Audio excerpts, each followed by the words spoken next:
Hi, Dr. Bones again. Dr. Bones Show. Today we'll be talking about carbohydrate molecules.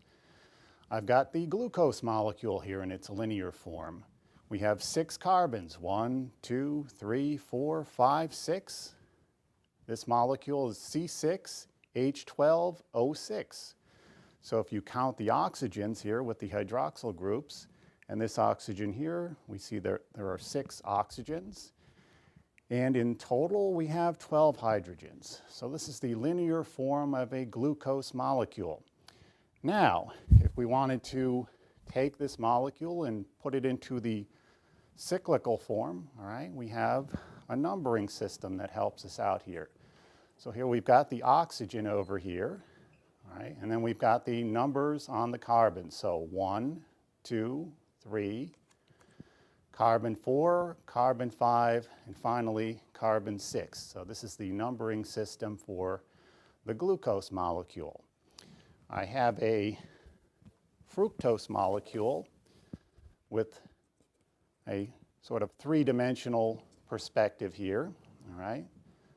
In this case, we've got a pentagon, all right? Earlier we saw the 6-sided hexagon, all right? So you should remember from your geometry days, hexagon 6 sides, pentagon 5 sides, all right?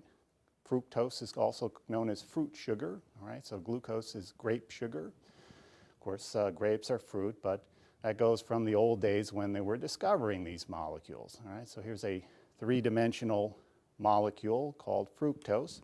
I'm going to go back to glucose with the 3-dimensional model, all right? So that's over here. Now that you've seen what we have here with the hexagon, all right, now I'm simply going to take all of those hydrogens and hydroxyls, hydroxyl is OH, and put them together. So here we have the linear form, here we have the 3-dimensional form, a cyclic shape, all right, so kind of neat.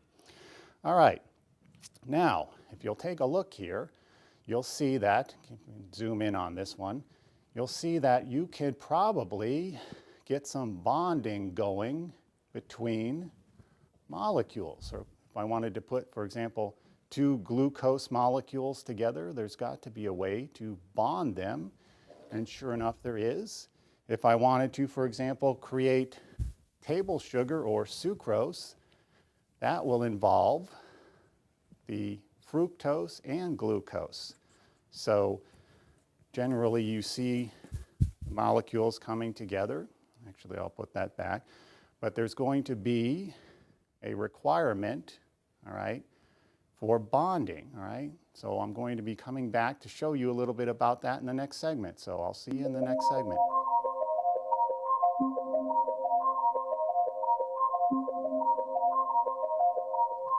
Hi, back again. Dr. Bones talking about sugar molecules. Here we have the glucose molecule. We've got 6 carbons, all right, with the oxygen as part of the hexagon.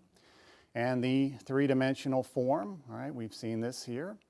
Let's see if we can put these 2 molecules together in a bond. We want to form disaccharides. This would be a monosaccharide, 1 sugar molecule.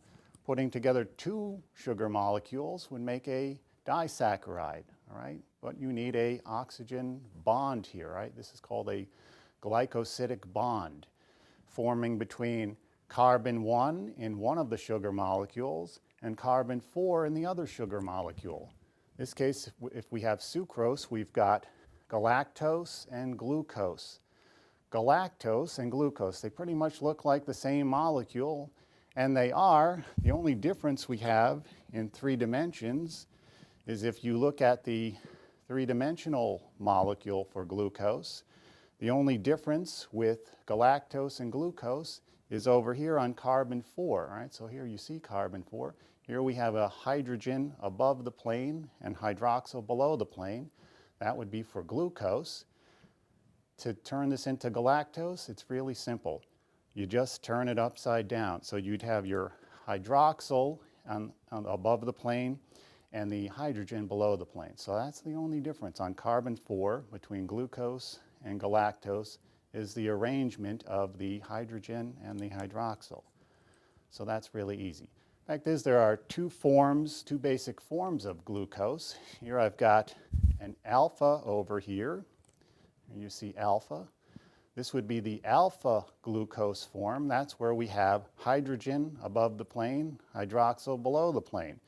If we want the beta form of glucose, we'd simply turn this upside down. Yes, so it's simply the beta form where we have hydroxyl above the plane and hydrogen below the plane. So here's glucose in its two forms. Again, still a hexagon shape, 6 carbons. But we've got the beta form here, and then we have the alpha form here. All right, so two simple forms for glucose. All right, so when you put these monosaccharides together, you can form disaccharides, and you can continue to link these sugars and form polysaccharides. You can form cellulose, you can form starch, you can form glycogen, which we'll be talking about shortly. All right, so I'll see you in the next segment.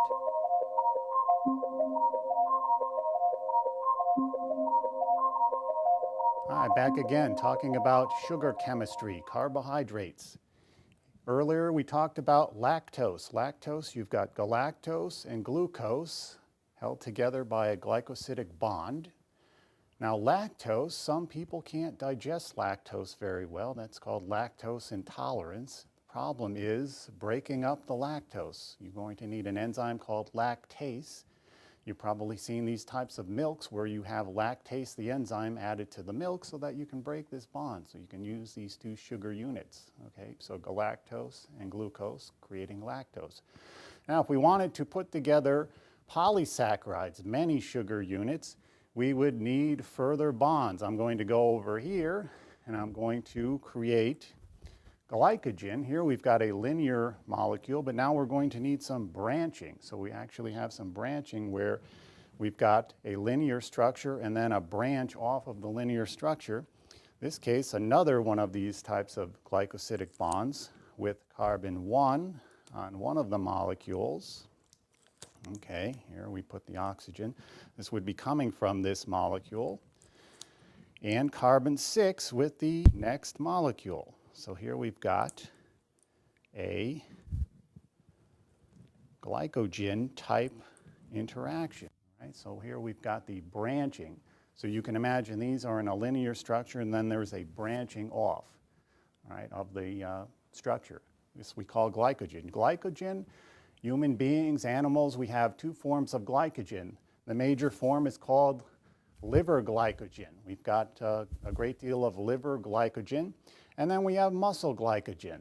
It can last about a day. So you can have energy stores near the muscles. So when you want to get going and do some muscular activity, you've got an energy source that you can get these sugar molecules to break apart from the glycogen to form sugar, which then in another lecture we'll be talking about creating the currency for cells, ATP, all right, adenosine triphosphate, which will be another lecture. So here you've got the glycogen molecule. Lasts about a day. So get your sugars and enjoy yourself. In the next segment, we'll be talking about putting together fructose and glucose to create sucrose as a table sugar. All right, see you in the next segment.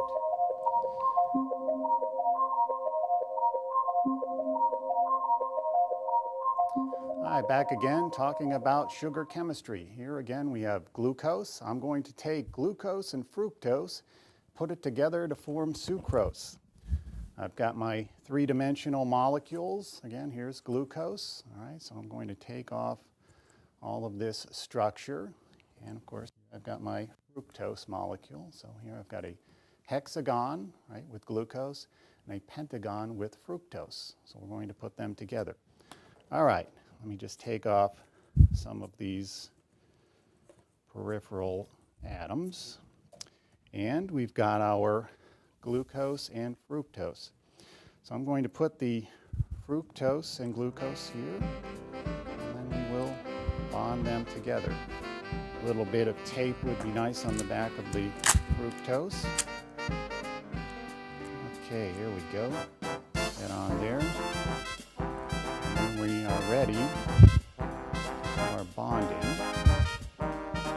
Here we go. We call this the glycosidic bond. We've got a bond between the two molecules, all right? Let's put that together here. Actually, it would be over here. Let's do that one here, okay? A bit lower would be better. All right, so that would be the glycosidic bond between the two sugar molecules. So you've got a monosaccharide and a monosaccharide forming the disaccharide, which we call sucrose, table sugar. So glucose and fructose. Grape sugar, fruit sugar, called the disaccharide sucrose. Try not to eat too much sucrose, but it's certainly delicious.